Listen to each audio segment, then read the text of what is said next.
大家好，我是小扎，几天不见，甚是想念你们的硬币。今天这家餐厅氛围不错，吃烤肉最重要的是什么？2个字，氛围。这家店主打的是美国熟成牛肉，搭配了一些日本料理和创意菜。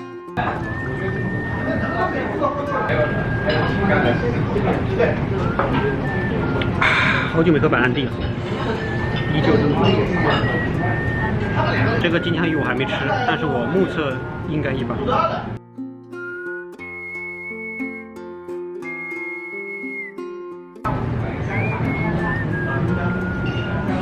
果然非常一般，品质不容啊，口感有点粉粉的，也没什么鱼的鲜甜味。海参刺身我还没吃过，试一下，第一次吃，不知道感觉怎么样。但是我看这个应该也不是完全刺身，应该也是煮了一下，有点像橡皮，煮熟了的北极贝的感觉，也没什么味道。沙拉里面有一些煎过的三文鱼和水果和奶酪。说实话，个人非常不喜欢吃沙拉，还行。煎过的三文鱼比生的三文鱼好吃很多，生的三文鱼就不好吃。但是大家要跟我一样，多吃蔬菜哦，特别是吃烤肉之前吃点蔬菜，比较丰富。布莱塔奶酪有什么特点吗？你试一下，因为之前吃到的那些干酪啊、奶酪跟这个就完全是不一样的品种。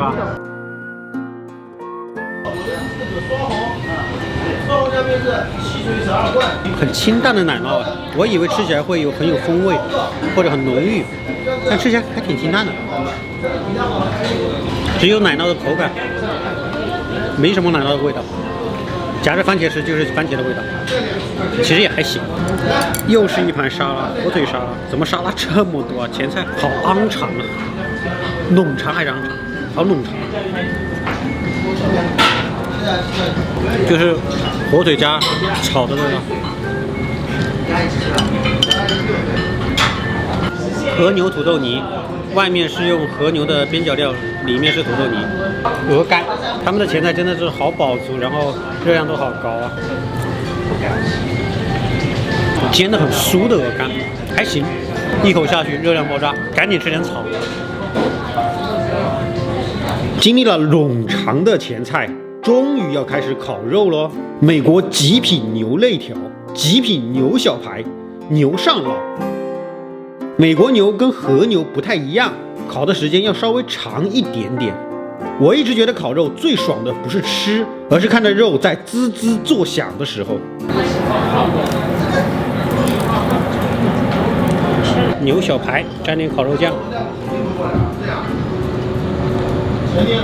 很香啊，肉味很浓。烤肉酱其实都还挺淡的，没什么味道，主要就是肉香。这个熟成了多久啊？这个牛小排20几天了。20几天，感觉吃下来还蛮新鲜的，像吃新鲜牛肉一样，很浓的牛肉味和牛乳香。稍微等一下啊，我拿一个芥末，你试一下日本老师的吃法。用芥末是吧？对，牛肉用芥末其实是很好吃的，我也喜欢用牛肉芥末。那等你一下吧。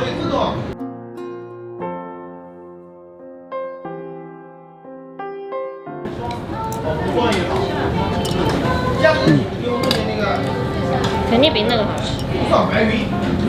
蘸芥末吃就没那么腻，所有的客人都那么说。比较解腻，对，会有点清新的感觉。对，主要肉质不错了。肉好，怎么吃都 OK 的。等一下第3步吃，然后夹着蔬菜一起入口。蔬菜都是日本老师指定的，都是就放点盐什么，蔬菜的原味新鲜，也会解油腻。好，自己来吧。好。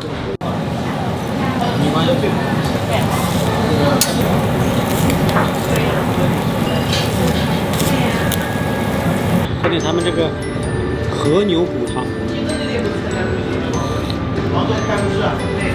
还行，还不错，很香浓，很够味。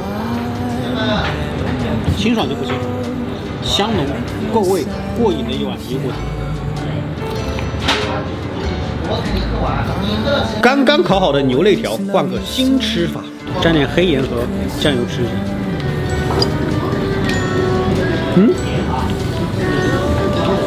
不要蘸太多，蘸一点点，真的好吃很多。因为这个黑盐就是一种很单纯的咸味，把牛肉的鲜味和香味给调出来了，很爽，很纯粹，很野性。现在吃的这个是牛肋条，牛肋条呢比牛小排稍微肥那么一点点，更香浓，更有嚼劲。青椒和大葱夹这个牛肉。Oh my god！ 蔬菜爽口，牛肉香浓，舌尖和味蕾快感爆炸。这个牛肉夹青椒大葱最好吃。谢谢。青椒和大葱是牛肉最好的归宿，比沾山葵、沾酱油、沾黑盐都好吃，口感更丰富，又脆爽，又鲜甜，又香。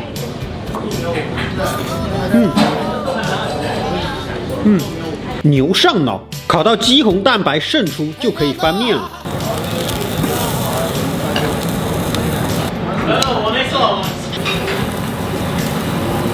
其实吃到现在，我觉得美国牛也还不错，跟和牛的区别大概就是更有嚼劲和肉感。牛上脑还是夹青椒吃，好吃。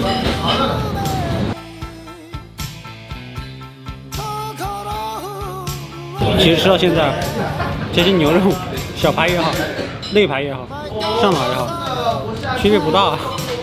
吃到后面真的没什么区别，夹着青椒吃，就是香脆咸。黑松露和牛煎饺也是很饱足的。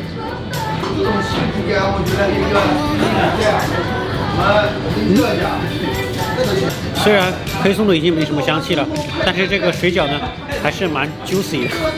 我对水饺的要求啊，就是皮薄、肉香、juicy。这个水饺呢有达到这个水准。又见和牛三明治送的，吃一下看看。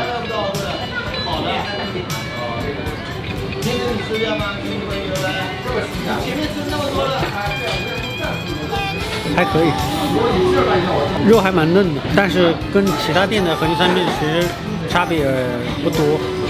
今天晚餐买单的价格是1998，2000块钱。朋友们，我们下期见，拜拜。